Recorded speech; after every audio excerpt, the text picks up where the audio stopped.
Anda kembali menyaksikan Nusantara Economic Updates bersama saya Rian Antono dalam segmen Money Matters.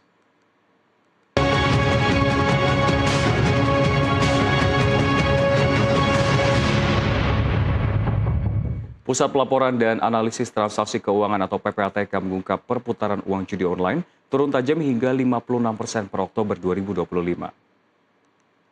Kepala PPATK Ivan Yustiavandana menjelaskan total transaksi judol sepanjang Januari hingga Oktober mencapai 155 triliun rupiah, jauh menyusut dibandingkan tahun 2024 yang mencapai 359 triliun rupiah.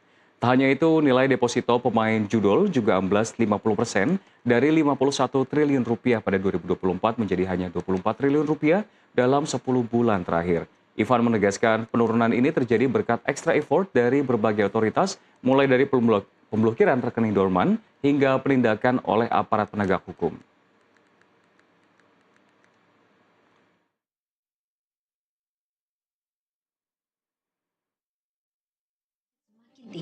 Belajar dari pengalaman ini, apa yang akan terjadi berdasarkan data yang ada, apa yang akan terjadi pada tahun 2025.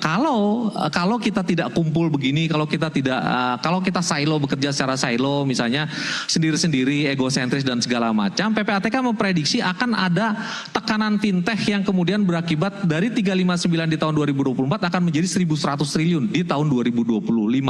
Akan melonjak ke sana. Tanpa tekanan fintech, dia akan tembus ke 481.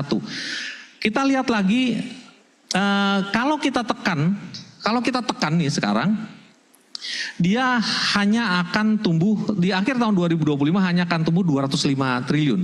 Kalau kita tekan terus, hanya akan tumbuh 205 triliun. 205 triliun. Artinya akan ada pengurangan 37,23% dibandingkan.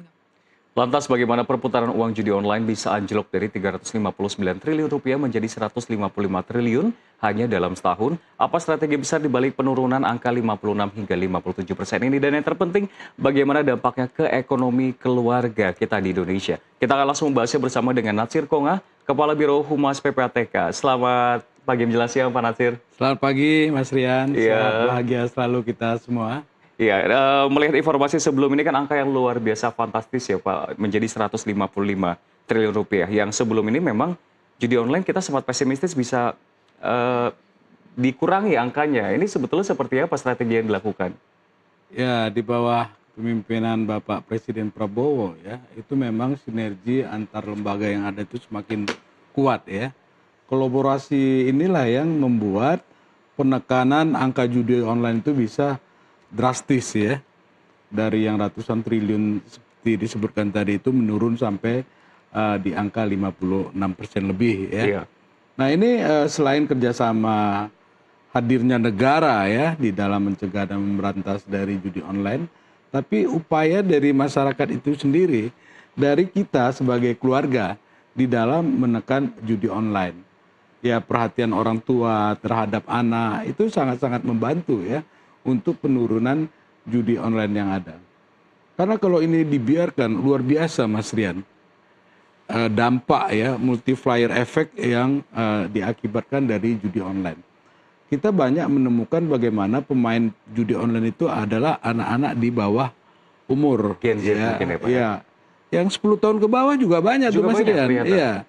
Yang remaja begitu banyak. Karena mereka memang mengetahui itu judi online atau menganggap itu sebagai game saja Pak. Nah, awalnya memang ya masuknya lewat sana. Iya. Para bandar ini mengetahui, memahami benar ya psikologi pemain ya, dan banyak sekali pendekatan-pendekatan dilakukan oleh bandar itu lewat game masuknya ya. Tadi akhirnya anak-anak itu menganggap ya game biasa gitu ya. Artinya untuk melakukan top up ataupun itu kan dengan angka-angka yang cukup murah ya, 10.000 udah bisa top up, main judi online 20.000 udah bisa ikut bermain. Angka-angka kecil ini seolah-olah tidak membuat sesuatu gitu. Tapi kan akumulasi dari angka 10-20 ribu ini luar biasa dampaknya, di mana perputaran angka judi online kalau nggak bisa kita tekan di tahun 2025 ini bisa lebih dari 1.000 triliun Mas Rian. Bisa menyentuh 1.200 triliun. Ini sesuatu angka ya yang tidak main-main gitu. Artinya dengan kolaborasi tadi sehingga bisa ditekan sangat signifikan. Dan ini sesuai dengan tema yang diangkat oleh Nusantara TV, itu luar biasa menyedot daya beli masyarakat. Nah, dari data yang kita lihat, pemain judi online itu banyak ibu rumah tangga. Di mana kalau kita lihat angka perputaran judi online itu ya, 80% itu adalah saudara-saudara kita yang berpendapatan di bawah 5 juta. Baik. Per bulan gitu Per ya. bulan ya. Nah, diantaranya itu tadi ada anak-anak, lalu kemudian juga ada Ibu rumah tangga. Ibu rumah tangga. Ibu rumah tangga tadi itu penghasilan keluarga itu 200.000 sehari bisa dimainkan untuk judi online 50%-nya. Artinya 100.000. Di mana uang 100.000 itu kan buat keluarga berpenghasilan 200.000 per hari itu kan sangat signifikan. Iya. Bisa beli susu anak ya, bisa beli token listrik, jajan anak dan seterusnya. Nah, ketika itu dijadikan untuk top up judi online, akhirnya kan banyak juga yang nggak terbeli susunya. Iya. Listrik suka mati gitu kan karena token nggak terbayar. Ini apa yang terjadi? Iya, anak juga nggak bisa belajar ya. Anak-anak tadi ya, kalau jajannya misalnya sehari 20.000 misalnya ya, lalu kemudian dia mainkan judi online, kan akhirnya dia berkurang. Iya. Dan tadi multiplier efeknya itu untuk ekonomi. Iya kan, yang tadinya bisa untuk beli sayur dan seterusnya gitu ya. Jadi luar biasa nih Mas Rian kalau kita mau melihat dampak terhadap judi online di tengah masyarakat. Jadi benar ya tadi yang disampaikan oleh Pak Nasir ini kalau misalkan ternyata berpengaruh terhadap konsumsi masyarakat. Konsumsi masyarakat lalu juga berpengaruh terhadap PDB, pertumbuhan ekonomi yang juga akhirnya terpangkas Pak ya. Ya. Tadi menindaklanjuti jawaban Pak Nasir yang bilang 80% adalah mereka yang gaji di bawah 5 juta. 5 juta rupiah. Iya. Ini tuh mengimplikasikan bahwa apakah mereka yang berkecimpung di judi online itu memang tidak tahu, artinya literasinya memang kurang, atau sebetulnya mereka memang butuh peruntungan dari judi online tersebut. Makanya rata-rata digaji di bawah 5 juta itu, Pak. Iya, jadi masih banyak saudara-saudara kita itu ya yang berpikir pragmatis, artinya berharap gitu ya dengan melakukan top up sekian, kemudian dapat menguntungkan. Intinya ingin mendapatkan uang ya secara instan ya, tanpa harus bekerja keras, bisa memperoleh penghasilan yang lebih besar. Tapi itu kan semua hanya apa ya, angan-angan gitu ya. Dan kalau kita lihat apa yang terjadi pada judi online itu adalah penipuan. Karena keuntungan yang diberikan itu hanya untuk menstimulasi psikologi pemain aja supaya terus main gitu. Jadi sebenarnya bisa diperjelas juga nih Pak, karena Pak Nasir sendiri juga teman-teman PPATK kan memang sudah sering terpapar dengan kasus ini, dan penonton dari Nusantara TV dan juga Nusantara Economic Updates ini perlu mengetahui juga seberapa besar sih Pak peluang kalau kita main judi online? Apakah memang ibaratnya 50-50 atau hanya pemancing di awal? Pertegas lagi Pak. 0,000%. Peluangnya seperti itu. Peluangnya seperti itu.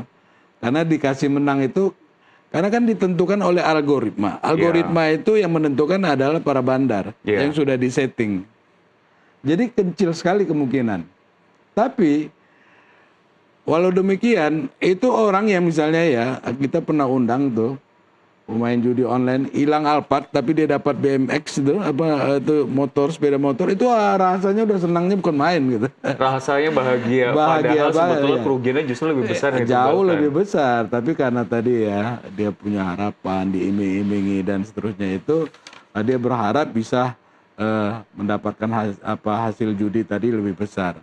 Tapi itu semua hanya angan-angan lah itu ya. Hanya angan-angan palsu. Nih Pak, terkait dengan daerah-daerah di Indonesia yang paling banyak atau dominan Pak, angka-angkanya mungkin bisa dijabarkan daerah-daerah mana saja? Karena setahu saya ini ada 3 daerah yang dominasi banyak temuan pemain judi online Pak.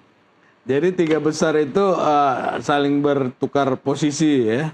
DKI Jakarta, Jawa Barat ya, Jawa Tengah, itu selalu mereka kalau tahun ini DKI Jakarta tahun berikutnya nanti Jawa Barat, baru Jawa Tengah. Jadi itu, tapi hampir semua daerah ya, Iya. ini luar biasa tinggi dari judi online yang ada itu.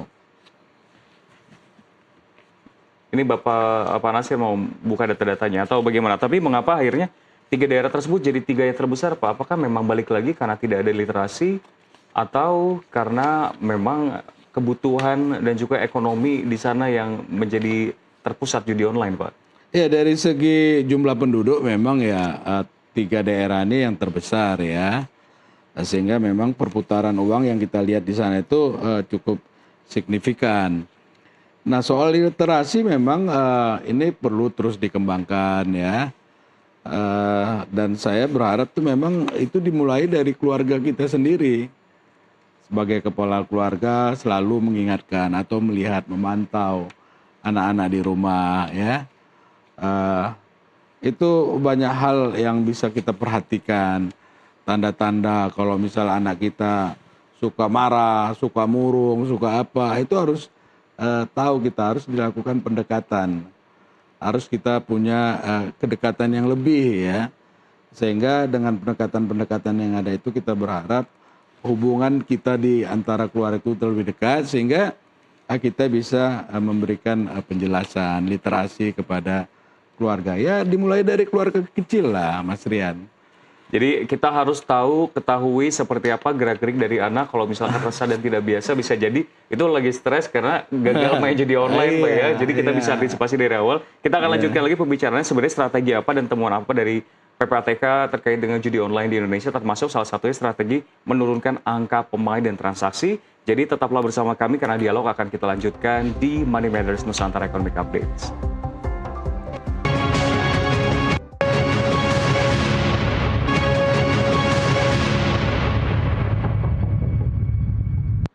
Anda kembali menyaksikan Dialog Money Matters dalam Nusantara Economic Updates. Bersama saya Rian Antono dan masih bersama kami Natsir Kongah, Kepala Humas PPATK, yang masih membahas juga mengenai uang bergerak dalam ekonomi rumah tangga yang tergerus karena judi online. Ya ini memang sudah disampaikan tadi, salah satunya adalah perekonomian rumah tangga yang semakin tergerus karena judi online. Baik itu karena ibu rumah tangganya yang main judi online ya Pak Nasir, atau anak-anak mereka yang pada akhirnya jadi mencuri. Tapi tadi kita sempat membahas mengenai multiplier effect atau efek panjang, efek dominonya bisa digambarkan lebih jelas lagi Pak Nasir. Ya, multiplier effect yang terjadi itu ya penurunan konsumsi rumah tangga ya. Ini juga kan memukul usaha-usaha kecil yang ada ya. Misalnya karena pelangganannya itu kehilangan daya beli, tentu para penjual juga tidak mendapatkan pendapatan yang seperti biasanya.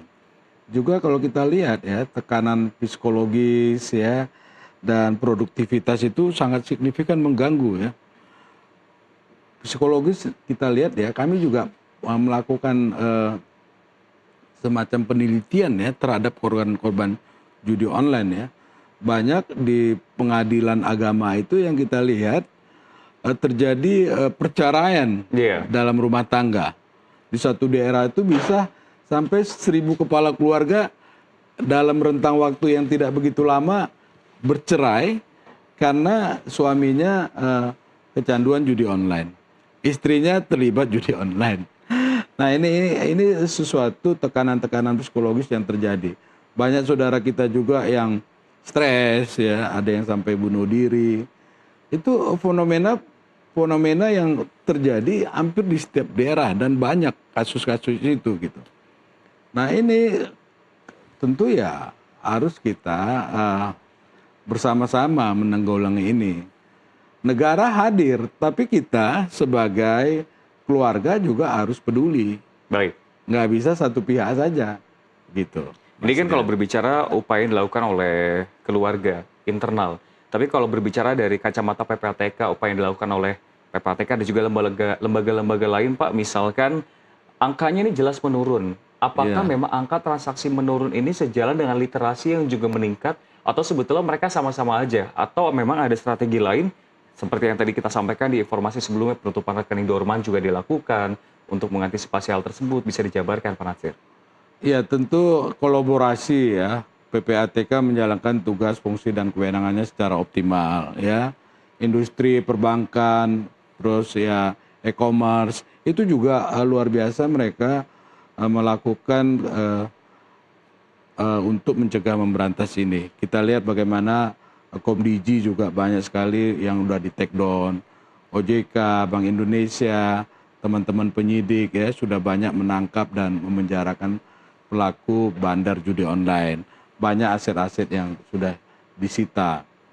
Nah, lebih dari itu juga peran dari literasi yang disampaikan ya.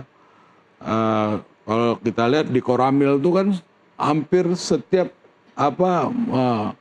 melakukan edukasi kepada publik ya, kepada masyarakat, kepada saudara-saudara kita untuk menjelaskan bagaimana bahaya dari judi online yang ada.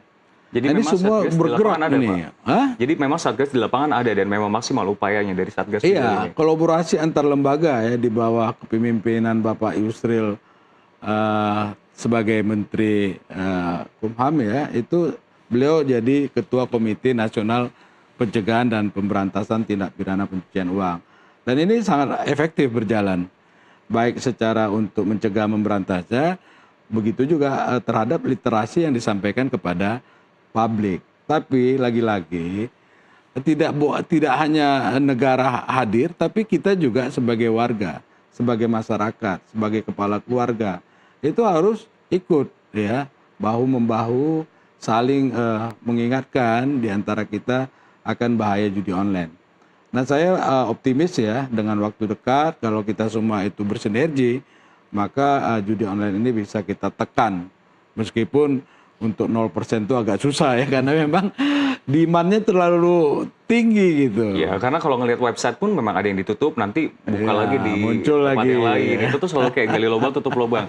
Tapi kalau sebelum kita bahas transaksi, jumlah angkanya, di hilirnya yang memang terbilang menurun. Kalau dari hulunya atau bandarnya nih Pak, mungkin bisa dijabarkan angkanya seperti yang tertera saat ini, jumlah angkanya itu meningkat atau seperti apa Pak? Menurun ya, sangat-sangat menurun ya. Kalau kita lihat dari 2017 dia baru di angka 2 triliun, meningkat di 2020 ketika Covid ya.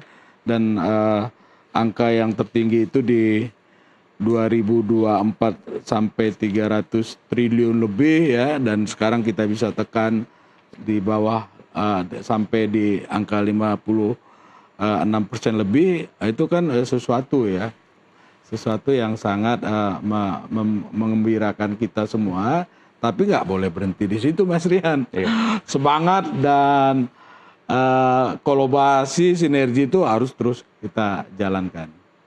Terkait dengan strategi selanjutnya Pak, PPATK dan juga kolaborasi dengan lembaga lain, seperti apa nih Pak untuk selanjutnya dapat mengentaskan, karena ini sudah progres dari 300-an jadi 155 triliun rupiah transaksinya.